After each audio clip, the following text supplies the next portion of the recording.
Hello tout le monde, on est super content de vous retrouver ici pour le lancement de notre podcast.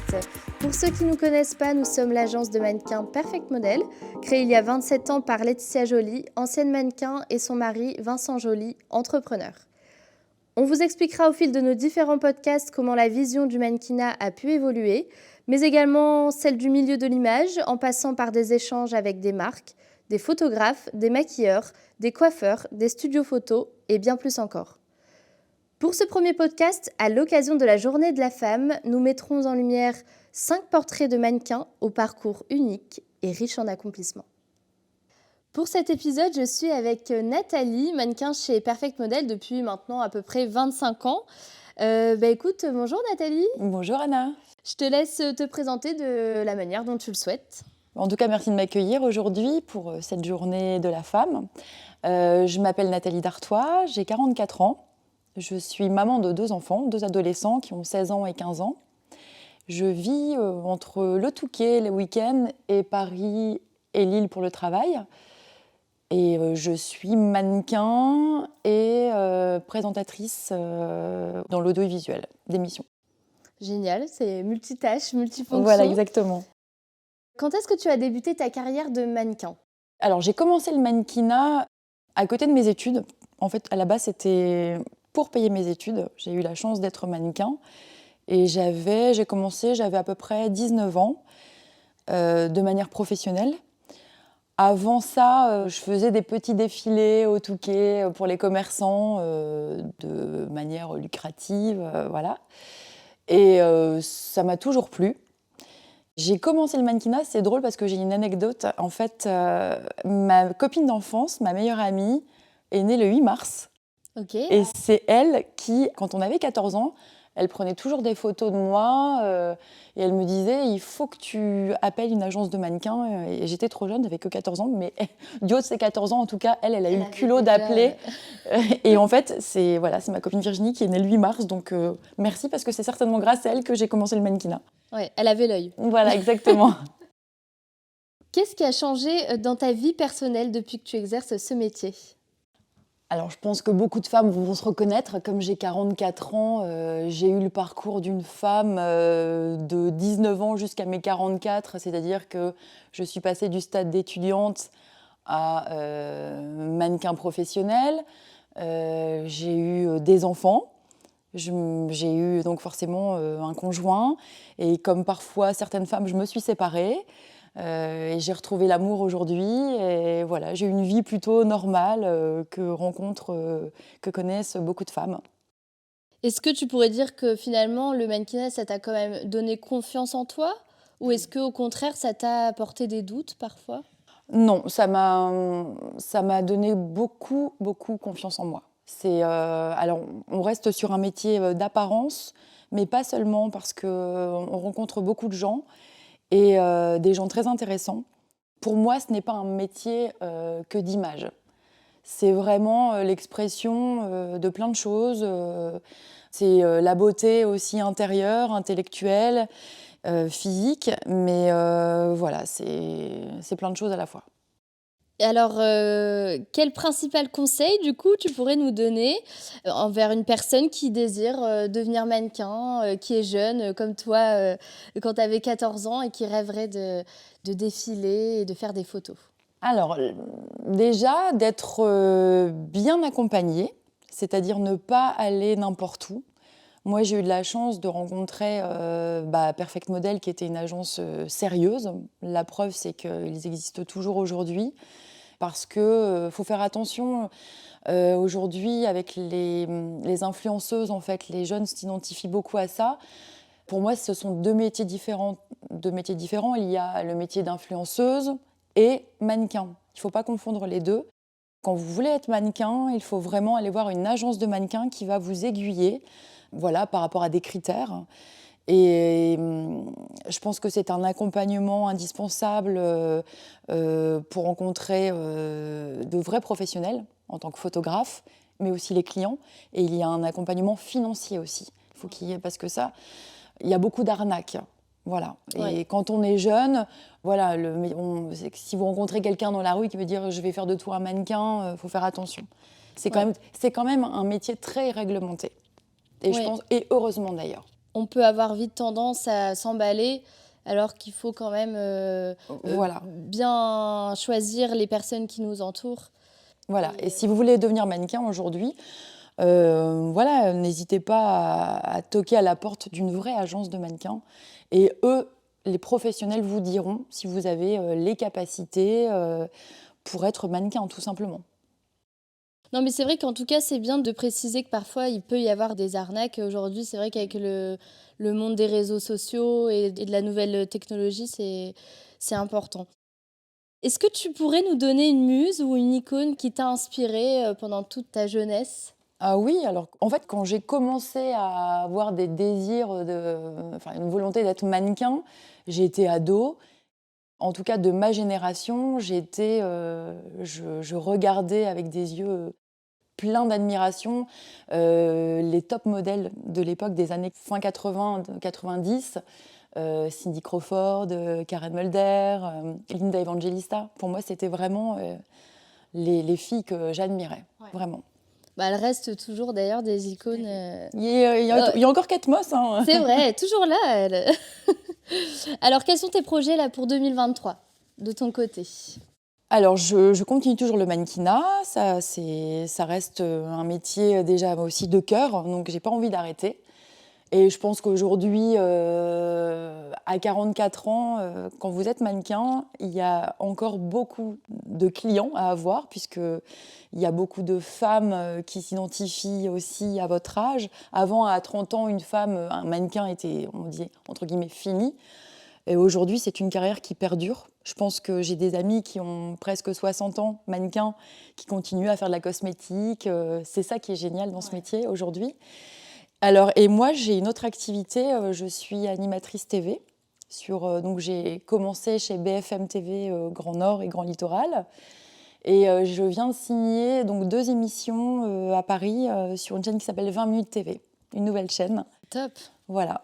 C'est top. Donc, Bah, j'ai écoute, la joie de continuer, enfin en tout cas d'apprendre un autre métier, parce qu'effectivement c'est lié aussi à l'image, mais là c'est vraiment l'audiovisuel, on bascule vraiment dans un autre métier. Donc mais tu peux concilier les deux, donc ça c'est Et chouette. puis je pense que le fait d'avoir été mannequin, ça t'a m'aide. aidé. En tout cas dans l'aisance. L'aisance, ça reste. Alors c'est plus un appareil photo, c'est une caméra. Là on parle. C'est vrai que quand on est mannequin, on n'a pas besoin de parler, sauf si on fait des pubs, à la limite avec notre voix. Mais voilà, c'est un autre métier et le mannequinat m'a aidée. Oui, ça t'a donné confiance et puis mis à l'aise avec l'objectif. Tout à fait. Alors, dans la période actuelle, on assiste, comme tu peux le voir quand même, à de grands bouleversements pour les femmes, notamment dans la manière dont elles peuvent percevoir leur corps, leur féminité. Qu'est-ce que tu en penses de ces changements? Est-ce que tu penses que c'est une bonne chose? Est-ce que tu penses qu'il y a des excès? Est-ce que tu penses qu'on devrait encore faire plus? Alors, étant maman d'une adolescente, moi je suis très sensible à ce qu'on peut voir sur les réseaux sociaux.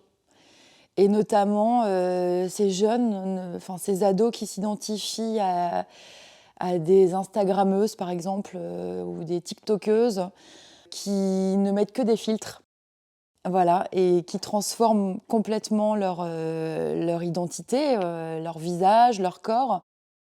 Moi, je pousse un gros coup de gueule sur ces jeunes femmes qui font ça parce que malheureusement, ça peut détruire des adolescentes qui veulent devenir comme ça et qui s'identifient à elles, alors qu'elles n'existent pas, en fait. Ouais, non, c'est Elles une n'existent beauté pas. virtuelle qui Voilà. est complètement fausse. Et qui abusent tellement jeunes de chirurgie esthétique.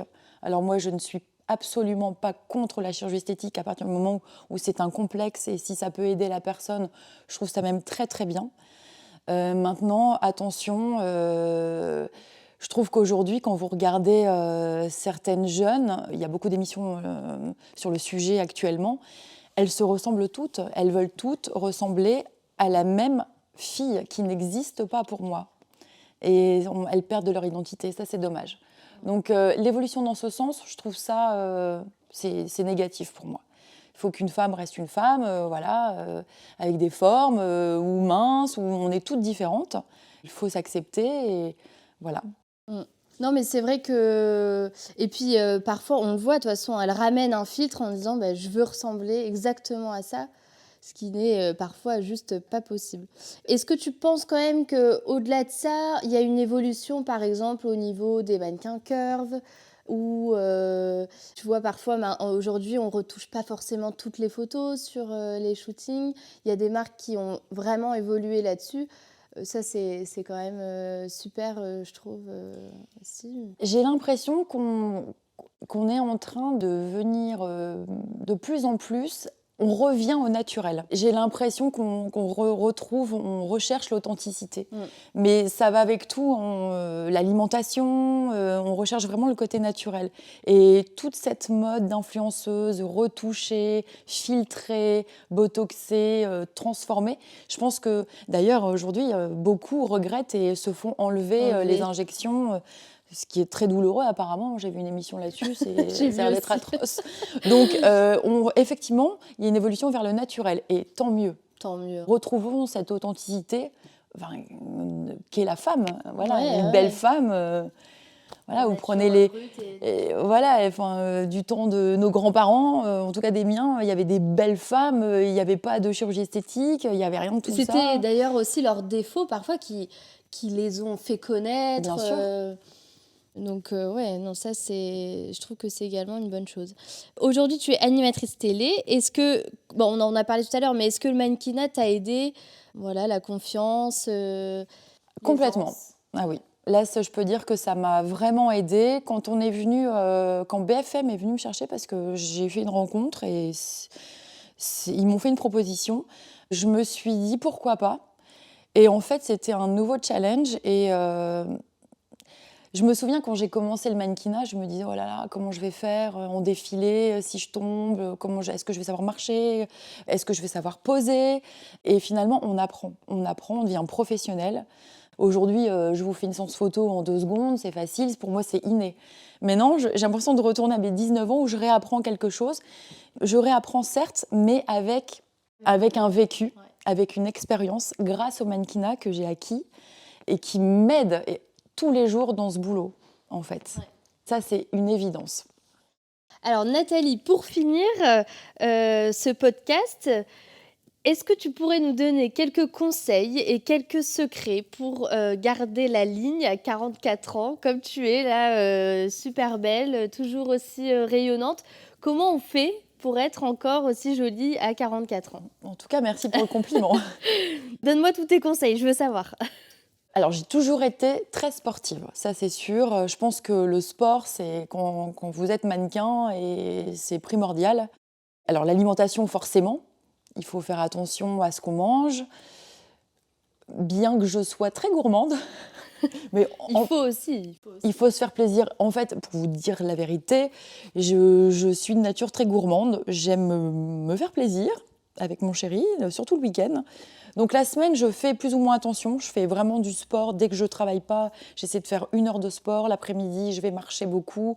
J'ai la chance d'habiter au bord de mer, donc voilà.